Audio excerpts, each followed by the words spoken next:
Почему выпадают волосы у беременных? И можно ли это предотвратить? Волосы как сосульки висят, кожа невозможно жирная. Значит, с беременными очень интересная история.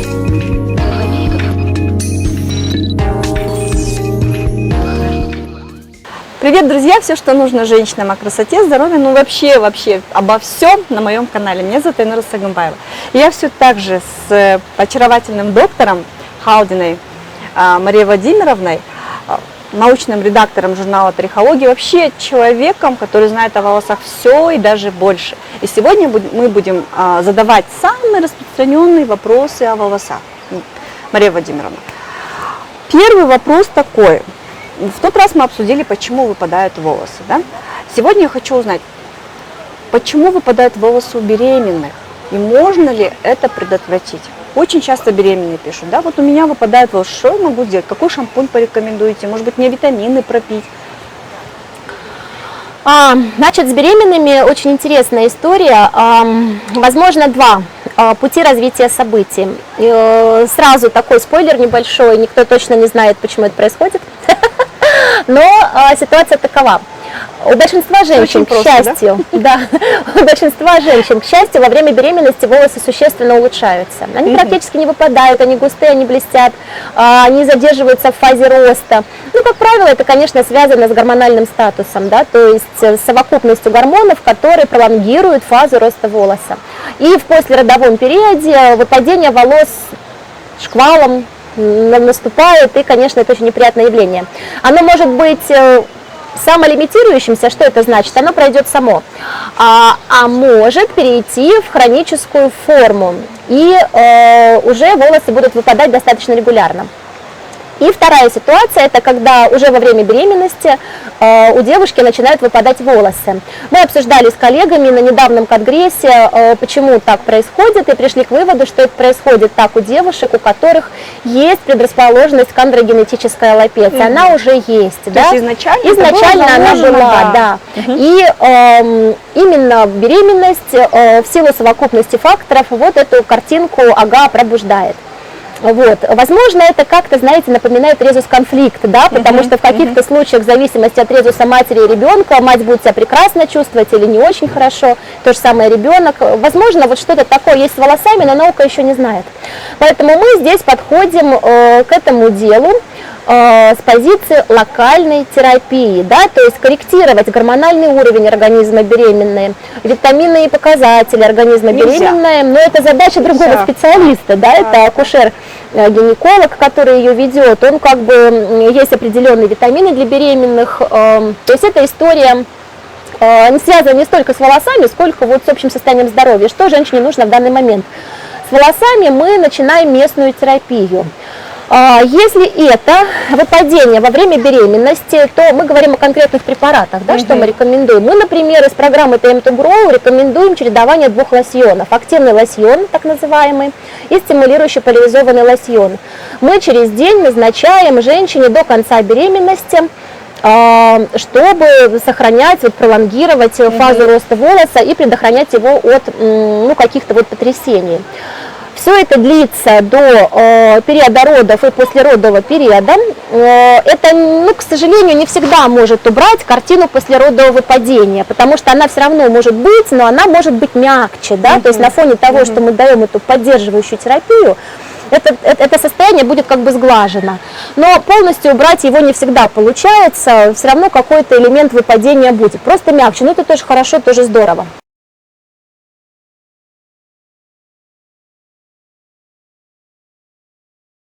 Здесь мы отталкиваемся от типа кожи. Она может быть сухая или жирная. Да? Если кожа подчеркнуто жирная, как говорят некоторые девушки, она уже к вечеру, у меня там сосульки, волосы как сосульки висят, кожа невозможно жирная. И здесь у нас препарат СОС для волос, который подсушивает и вяжет, в сочетании со стимулирующим поляризованным лосьоном. Если у нас суховатая кожа, наоборот, чувствительная, немного раздраженная, то здесь хорошо сочетание детского лосьона со стимулирующим поляризованным. Это достаточно долгий период. Здесь мы обязательно также добавляем препарат маска при шампунь, то, что готовит кожу головы к нанесению этих лосьонов. И если волосы, длина волос суховаты, восстанавливающую маску для кожи головы и длины волос. И мы вот эту терапию от выпадения продолжаем месяца 2. А дальше по ситуации. Если вот это выпадение послеродовое все-таки является дебютом андрогенетической аллопеции, да, и доктор это видит на картине, ну, осмотра пациента, то мы уже переходим к стимуляторам роста. Можно я объясню, уважаемые зрители? Андрогенетическая аллопеция – это особое состояние наших волос, которое проявляется предрасположенности, да, организма к выпадению волос. То есть меняется гормональный уровень, из-за этого волосы выпадают. Потому что просто люди могут не понять, что такое ага. Вот. То есть в организме беременной могут быть уже какие-то предрасполагающие факторы, и сама беременность, и роды являются стимулятором того, что вот эти вот факторы начинают работать не очень хорошо и начинают выпадать волосы. То есть простым таким языком. Дорогие девушки, дорогие дамы, но вы не пугайтесь, пожалуйста, термина андрогенетическая аллопеция. Здесь речь всего лишь о местной проблеме. Пожалуйста, не путайте это с тем, что у вас там повышены мужские гормоны в крови, вырастет борода. Да. Нет. Это локальная проблема. Фолликулы имеют повышенную чувствительность к продуктам обмена мужских половых гормонов, а в крови они нормальные, все хорошо, да? То есть мы работаем на локальном уровне. Переживать и бояться термина андрогенетическая аллопеция не надо, и вообще во всем мире его хотят переименовать, выпадение волос по женскому типу. Поэтому все хорошо, это состояние поддается коррекции, при регулярном уходе его можно контролировать. Ну, здорово. Да. Мария Владимировна, второй вопрос про перхоть.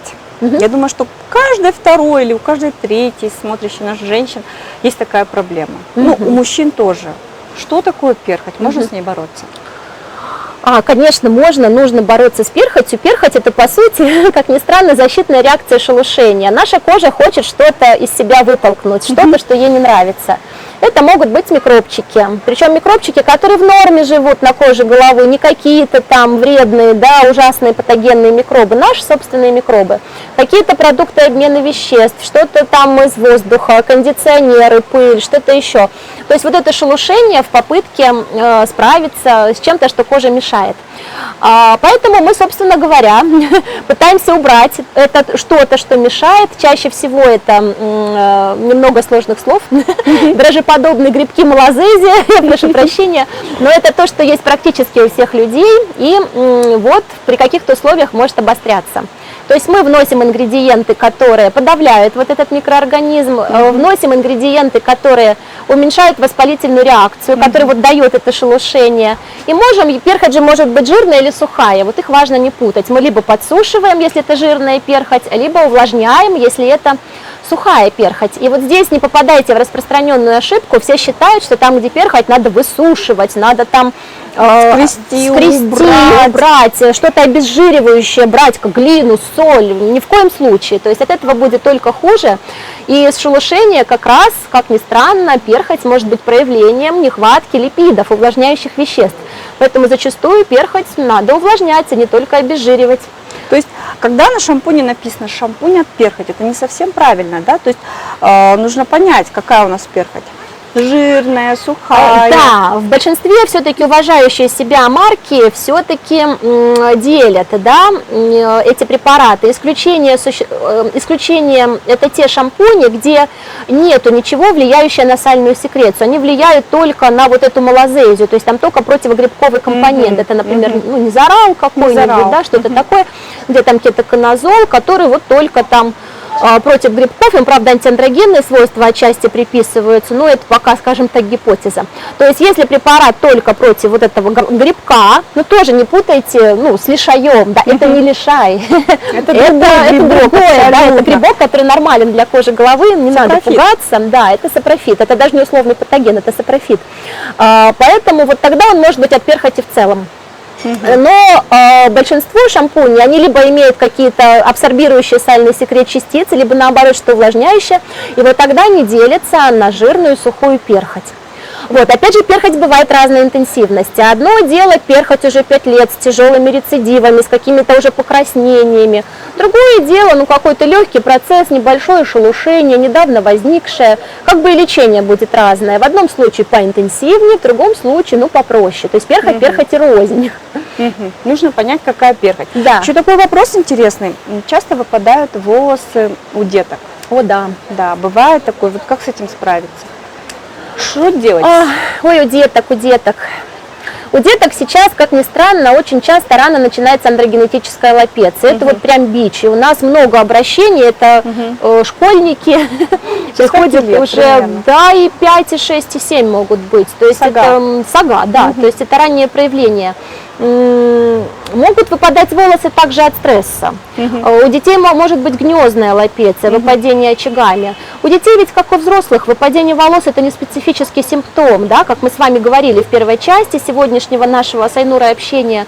Выпадение волос может выпадать от чего угодно. Но для детей у нас, если дети это 3 года, 4, 5, 6, 7, 8, есть конкретный продукт детский лосьон. И сейчас у нас будет детская линия, которая тоже, думаю, будет у Айнуры представлена, это конкретно для деток. И вот там у нас еще будут дополнительные препараты, которые позволяют бороться. Но на сегодняшний день это детский лосьон. Детский лосьон. Он у нас используется, но тоже надо понимать, что если это процесс у ребенка хронический, он пошел, например, в среднюю школу, да, у него там тяжелые нагрузки, у него эти нагрузки никуда не денутся. То есть здесь мы проводим постоянную, по факту, поддерживающую терапию. Да, этого не надо пугаться. Хорошо, что в принципе есть возможность поддержать детские волосы. Поэтому аккуратно, методично, последовательно помогаем. И обязательно психологическая разгрузка. То есть препараты препаратами, но также отдыхать ребенку, массаж, прогулки. Казалось бы, что это наивно, что это такое всем понятно, но про это забывается. Все хотят у детей делать акцент на таблетки и лосьоны. Это как бы да. Но и отдыхать, и разгружаться эмоционально ребенку тоже надо. Ну супер. Как бороться с жирностью волос? Жирность – это вообще конституциональная особенность. Что такое конституциональная? Врожденная. То есть это тип секреции кожных желез. Поэтому его, конечно, можно изменить принципиальным образом, но это довольно тяжелые препараты для приема внутрь. Это препараты на основе витамина А. Мы про них сейчас говорить не будем, это медицинская тема. Но просто для жирности это препараты обычно с кислотами, альфа-бета-гидроксикислотами, с кислой средой, подсушивающие, отшелушивающие, абсорбирующие. В нашей программе Time to Grow это для профессионального воздействия дерматологические пилинги, и для домашнего воздействия это маска при шампунь, и есть 2 лосьона. Лосьон СОС для волос, да, очень мы их любим, и пациенты их любят. СОС для волос это для достаточно, так хорошо жирных волос, да, это сильное подсушивающее, вяжущее действие. И для такой умеренной выраженной жирности, против умеренно выраженной жирности, это стимулирующий поляризованный лосьон. Но это надо понимать, что это препараты постоянного применения, так как жирность это конституциональная характеристика. Вот, и я бы не советовала прибегать к обезжиривающим шампуням. Шампунь мы как раз советуем мягкий, восстанавливающий, да, чтобы не пересушивать длину волос, особенно это для женщин актуально. То есть шампунь мы берем мягкий, восстанавливающий шампунь, а на кожу головы уже наносим либо пилинги, либо маску при шампунь. А после смывания используем несмываемые препараты для увлажнения длины волос, конкретно на длину, отступив 3-4 сантиметра. Понимаете, это важно, да, то есть мы не загрязняем кожу головы укладкой. Мы всю укладку, все питание, все увлажнение длине волос оставляем. Это биосыворотка, здоровая укладка, либо восстанавливающая сыворотка. Для кожи головы у нас маска при шампунь, либо пилинги. И для полного мытья кожи головы и волос восстанавливающий шампунь. Здорово. Кстати, линию Time to Grow вы можете приобрести у нас в клинике. У нас достаточно опытные врачи, дерматологи, трихологи, которые постоянно проходят обучение, ездят на конгрессы в Москву, в Питер, поэтому приходите, консультируйтесь. Мы вообще, Мария Владимировна, очень будем рады вас видеть в следующем году тоже у нас в клинике. Друзья, если есть вопросы, обязательно пишите в комментариях, что вам интересно о волосах. И мы в следующий раз постараемся снять прям вот очень интересное видео о том, что вас интересует. Ставьте лайки, делайте перепосты и подписывайтесь на мой канал.